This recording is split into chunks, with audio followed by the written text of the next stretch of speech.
Here's everything you need to know about the Suicide Squad's King Shark. This is Nerdist Now.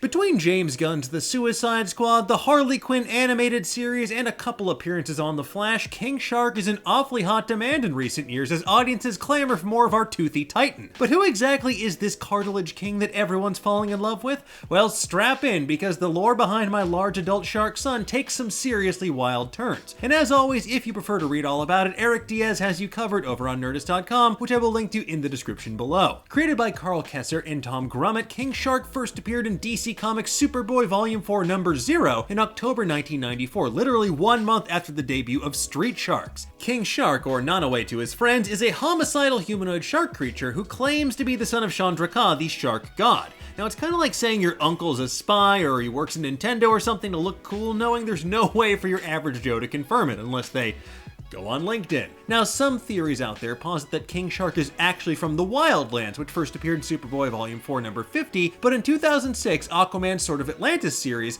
King Shark's mythical origins were actually confirmed, making him this kind of shark Jesus figure in a way. Something he died for our fins. You get it. In his first appearance, King Shark is captured by Special Agent Sam Makoa and his team after several people go missing off the coast of his home in Hawaii. And King Shark is later freed by the Hawaiian crime syndicate, the Silicon Dragons, which is honestly a sick name, and they hope that King Shark will help them fight Superboy, who recently traveled to the island. But as we all know, great whites work alone, and King Shark turned his new chums into chum, and he promptly ate them. King Shark is later reapprehended by Superboy, thrown into a cell used by Amanda Waller for the Suicide Squad, supposedly crushed in an underwater explosion, and then captured again just for Waller to use him again for her next deadly mission.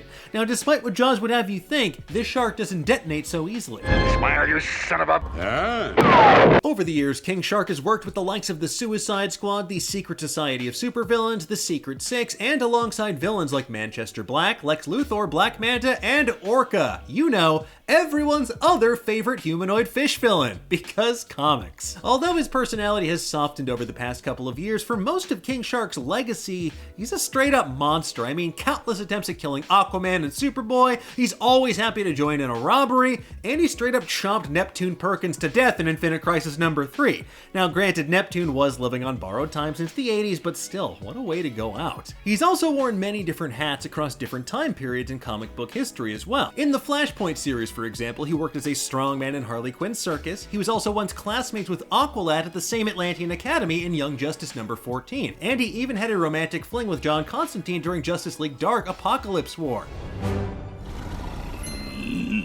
And if that wasn't enough, King Shark was once trapped in his own form of hell, which was a 5-star restaurant that had no meat on the menu. Suffice to say, he wasn't a dorsal fan. I said, in terms of abilities, King Shark possesses super strength, he's bulletproof, he can regrow severed limbs. But that said, his biggest strength is probably the fact that he's a giant friggin' shark that has opposable thumbs, can walk on land, and goes berserk if he smells a drop of blood. And if you're not scared by that concept, you're either a liar or you're also a shark.